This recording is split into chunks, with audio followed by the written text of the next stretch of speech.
agama Muslim, keluarga besar pun mayoritas 99% Muslim. Awal mula saya mengenal Tuhan Yesus cukup lumayan panjang. Kisah hidup saya yang begitu pahit sebelum saya berangkat ke Bali. Tahun 2009 saya ditinggal oleh suami yang sampai detik ini entah di mana keberadaannya. Shalom saudara yang terkasih dalam nama Tuhan Yesus. Mari kita akan mendengarkan saksian dari saudara kita yang telah menerima Tuhan Yesus sebagai Tuhan dan Juru Selamatnya, yang percaya bahwa hanya bersama dengan Tuhan Yesus dan keselamatan, dan dia memilih Tuhan Yesus dan menjadi penginjil. Bagaimana kesaksiannya? Kita akan saksikan bersama-sama berikut ini. Semuanya, perkenalkan, nama saya Rita, asli dari Sumedang, dan kebetulan sekarang saya stay di Bali. Latar belakang saya agama Muslim, keluarga besar pun mayoritas 99% Muslim. Awal mula saya mengenal Tuhan Yesus cukup lumayan panjang.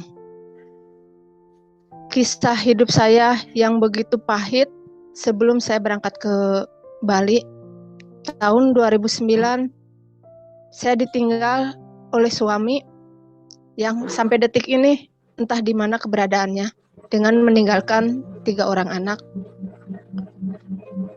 Setelah sekian lama saya menghidupi anak-anak dari kecil sampai dewasa, kehidupan bukan semakin membaik tapi semakin memburuk. Akhirnya karena saya harus menopang kehidupan keluarga dengan 3 anak, saya kehilangan segala sesuatunya. Rumah udah disita bank, begitu juga saya kelilit uang hutang rentenir karena saya harus membiayai ketiga orang anak di Jakarta yang kehidupannya begitu keras. Biaya hidup anak dari tahun ke tahun lumayan besar. Akhirnya setelah rumah saya disita bank BTN, saya titip anak-anak ke orang tua saya di Sumedang. Seiring berjalannya waktu, saya nggak tahu arah hidup saya harus kemana. Bahkan saya seolah-olah tidak percaya sama Tuhan karena Tuhan nggak adil. Saya dari kecil dididik agama. Saya sampai terkenal juara mengaji qori-qoriah terbaik. Tapi kok nasib saya seperti ini? Seolah-olah saya protes sama Allah Subhanahu wa Ta'ala dulu waktu masih saya Muslim. Sholat 5 waktu udah saya lakukan. Sholat tahajud sering saya lakukan. Puasa sunat Senin Kemis itu pun tetap saya lakukan. Sholat duha sebelum saya berangkat kerja selalu saya lakukan. Tapi saya nggak punya apa-apa sampai anak pun 3-3-nya saya titip di orang tua. Karena saya nggak punya arah dan tujuan, akhirnya saya hidup dari satu hutan ke hutan lain, dari satu keramat ke keramat lain, mencari sesuatu yang saya nggak tahu apa yang saya cari. Saya mengadu ke siapa? Saya cuma tergeletak dari satu kuburan ke kuburan. Kalau istilah bahasa Sunda itu nyari dari tempat keramat ke tempat keramat, dari satu tempat, satu daerah ke satu daerah. Seluruh Jawa Barat mungkin udah saya datengin tempat-tempat keramat di seluruh Jawa Barat. Saya sampai lupa sama orang tua, lupa sama anak. Yang ada di pikiran saya harus kemana? Karena saya udah gak punya apa-apa. Sampai tahun 2017, saya pulang ke orang tua meminta maaf karena udah menelantarkan anak-anak. Karena posisi saya tidak punya kerjaan. Akhirnya orang tua sempat berkata, karena posisi saya udah lepas hijab, saya tidak percaya yang namanya Tuhan itu, saya nggak percaya. Akhirnya ibu kandung sempat terucap, "Teteh, apakah teteh pindah agama? kok sampai lepas hijab? Saya tidak bisa berkata apa-apa karena saat itu yang ada di pikiran saya udah ngeblank. Karena kehidupan saya di Jakarta dari hari ke hari udah tidak memungkinkan saya bertahan hidup. Suatu ketika tahun 2018 terlintas di pikiran saya harus berangkat ke Bali. Karena ya mungkin suatu petunjuk ataupun apapun saya nggak ngerti, cuma terlintas pergilah ke Bali karena apa yang kamu cari akan kamu temukan di Bali. Saya nggak punya uang seperak pun, saya modal berangkat ke Bali. Karena kata-kata itu selalu terngiang di telinga saya. Berangkatlah ke Bali. Apa yang kamu cari akan kamu temukan di Bali. Saya berangkat dari Sumedang, nyampe terminal Cirebon. Dari Cirebon, saya bingung. 1 rupiah pun saya nggak pegang uang. Akhirnya saya ingat, saya punya teman, seorang supir Arimbi. Saya temui dia, saya cerita, saya harus ke Bali, tapi saya nggak punya uang. Nah, tiba-tiba dia belikan tiket bis Lorena seharga 480.000 dan dikasihlah uang 100.000. Saya berangkat dari terminal Cirebon jam 5 sore sampai ke terminal Mengui Denpasar pagi. Setelah sampai di Denpasar Bali, saya bingung. Setelah di Bali saya bingung. Saya harus kemana? Sedangkan uang saya cuma 100.000. Hotel nggak mungkin, teman juga nggak punya. Akhirnya dari terminal Mengui, saya berangkat ke Pantai Kute. Karena yang terlintas di pikiran saya, Kute. Berangkatlah saya ke Pantai Kute. Tetapi sesampainya di Pantai Kute, bingung lagi, saya harus kemana? Saya jalan kaki berkilo-kilometer di wilayah Kute. Sampai gelap, saya masih posisi di jalanan. Saya bingung mau kemana. 4 hari berturut-turut saya hanya tidur di emperan toko. Untuk bertahan hidup di Bali selama 4 hari, saya hanya bermodalkan uang yang 100.000 itu. Hari ke-5, uang udah habis yang 100.000. Ya, akhirnya saya dipertemukan dengan seseorang. Dia seorang supir Grab. Dia yang membantu saya mencarikan pekerjaan karena kebetulan saya punya skill menjahit. Saya cerita ke supir Grab itu, saya bisa jahit Pak, jahit apapun saya bisa, tolong cariin kerjaan. Akhirnya saya sampailah di satu perusahaan yang ada di wilayah Bali. Akhirnya saya diterima di perusahaan tersebut. Selama setahun saya bekerja di perusahaan tersebut. Saya bersyukur, oh ini mungkin bisikan yang saya dengar, kalau segala sesuatunya akan aku dapatkan di Bali. Dan saya pikir yang saya dapatkan adalah pekerjaan yang layak untuk bisa memenuhi kebutuhan anak-anak saya. Seiring berjalannya waktu, pandemi terjadi di seluruh dunia. Akhirnya saya dikeluarkan dari perusahaan itu.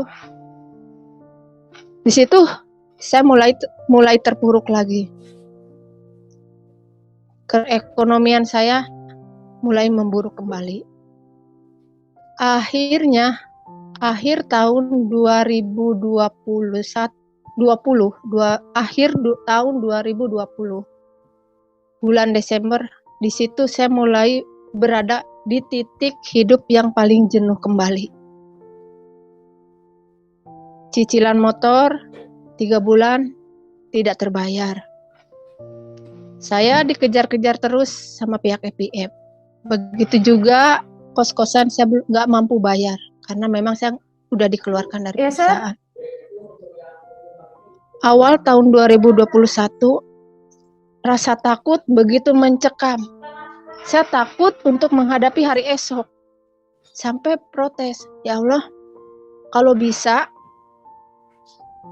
aku nggak mau ada hari esok. Saya pengennya malam terus. Karena aku takut.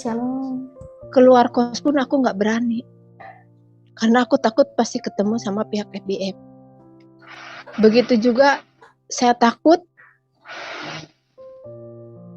ketemu dengan ibu kos. Akhirnya tanggal 15 Januari tahun 2021, tepatnya malam Kamis,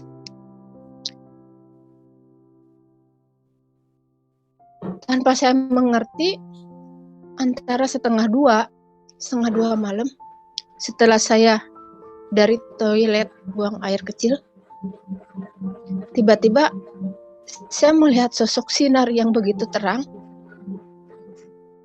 Terangnya luar biasa. Yang awalnya saya kira sinar terang itu berasal dari handphone saya yang memang saya silent gitu. Posisi kamar kos saya gelap karena memang saya terbiasa mematikan lampu di saat istirahat. Tapi setelah saya lihat, sinar itu bukan berasal dari handphone, tapi berasal dari sosok seseorang yang berdiri tegak, yang persis ada di ujung kakiku, di ujung kasur. Tapi tidak terlihat mukanya, yang terlihat hanya jubah putih. Dan jubah putih itu pun ditutupin ke tangannya yang sebelah kiri. Tangan sebelah kanannya dijulurkan ke saya seolah-olah, ayo. Mungkin saya melihat sinar itu sekitar 6 detik. Setelah itu saya terduduk, mengingat kembali apa yang saya lihat tadi. Sambil bertanya-tanya, apakah aku mimpi? Apakah aku ini nyata melihat sesuatu yang saya lihat tadi? Setelah saya duduk, saya membaringkan kembali, beristirahat kembali, sambil terus bertanya, apa sih yang saya lihat tadi? Akhirnya, keesokan harinya, saya mencari arti yang saya lihat di Google. Saya coba klik di Google, arti sebuah mimpi kedatangan sinar. Dan ada sebuah artikel di Google yang mengatakan, itu adalah Isa Al-Masih. Saya nggak paham. Isa Al-Masih itu apa? Akhirnya saya mencoba mencari tahu di YouTube tentang apa yang saya lihat. Akhirnya setelah saya buka YouTube, menemukan sebuah channel YouTube yang milik Ibu Nopita di Medan. Di situ ada seseorang yang memberikan kesaksian tentang kedatangan sosok sinar, persis dengan apa yang saya alami. Akhirnya saya kontak Ibu Nopita di Medan dan saya bercerita.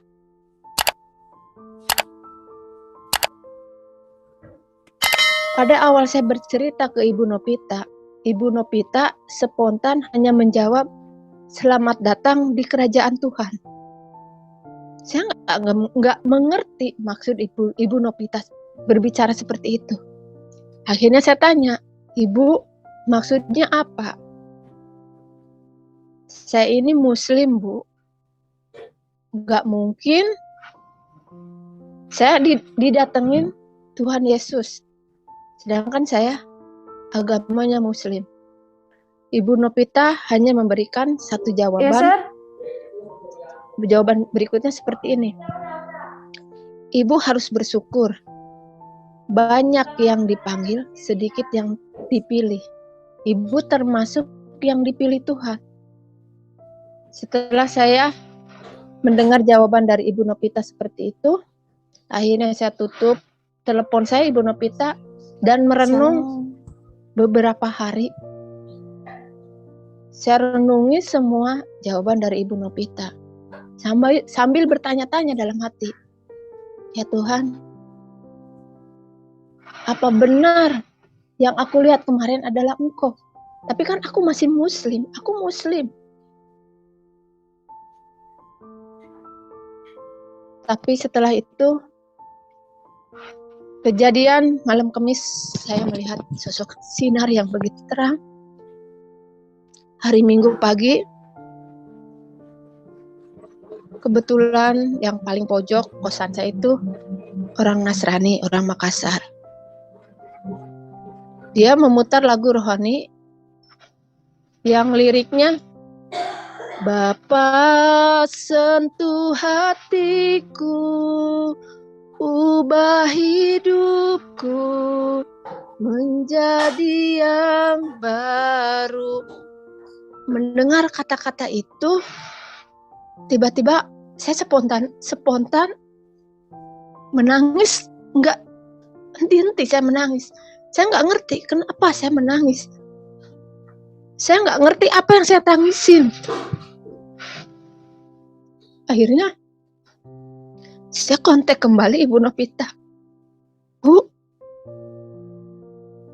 tadi pagi saya mendengar lagu yang syairnya, kata-katanya seperti ini. Bapak sentuh hatiku. Akhirnya Ibu Novita hanya memberikan satu jawaban. Dalam lagu itu ada kuasa Tuhan, Bu. Saya masih belum mengerti apa arti kuasa Tuhan.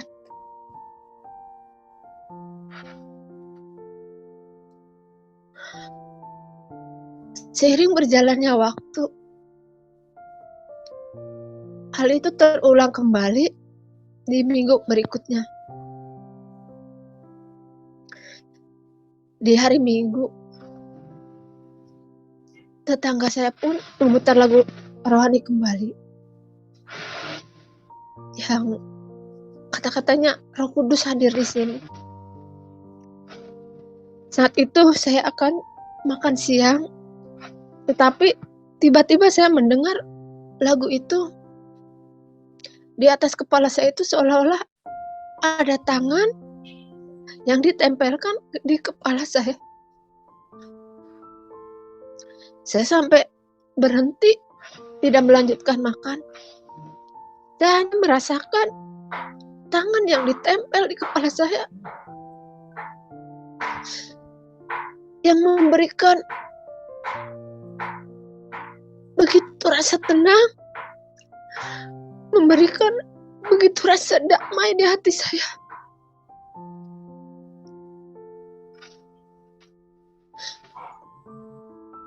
Setelah tangan itu dilepas, dengan jelas terdengar, akulah yang akan menolongmu. Akhirnya saya kontak kembali ke Ibu Novita. Bu, saya mengalami sesuatu yang memang saya nggak ngerti. Tadi saya mengalami hal seperti ini. Saya ceritakan semuanya ke Ibu Novita di Medan. Ibu Novita sambil menangis pun dia bercerita, Ibu bersyukur. Tuhan sayang sama Ibu. Tuhan Yesus yang akan menolong Ibu.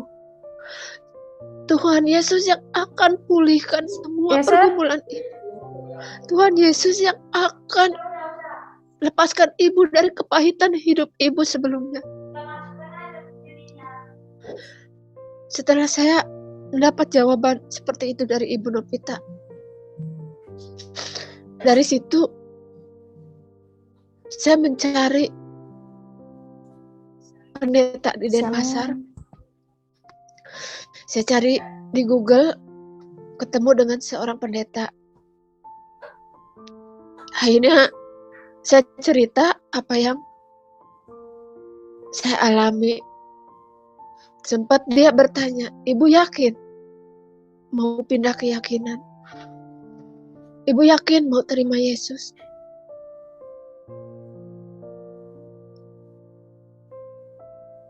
Tanpa saya basa-basi, setelah saya mendapat penjelasan dari Pondok Pelita, saya mengiyakan kalau saya memutuskan untuk ikut Yesus. Sungguh luar biasa kesaksian dari saudara kita. Kita mendoakan ibu ini agar iman semakin dikuatkan dan semakin dekat dengan Tuhan, dan kasih Tuhan selalu mengertai ibu dan keluarganya, dan mari kita semakin percaya kepada Tuhan. Puji nama Tuhan. Tuhan Yesus memberkati kita semua. Sampai jumpa lagi di video berikutnya. Amin.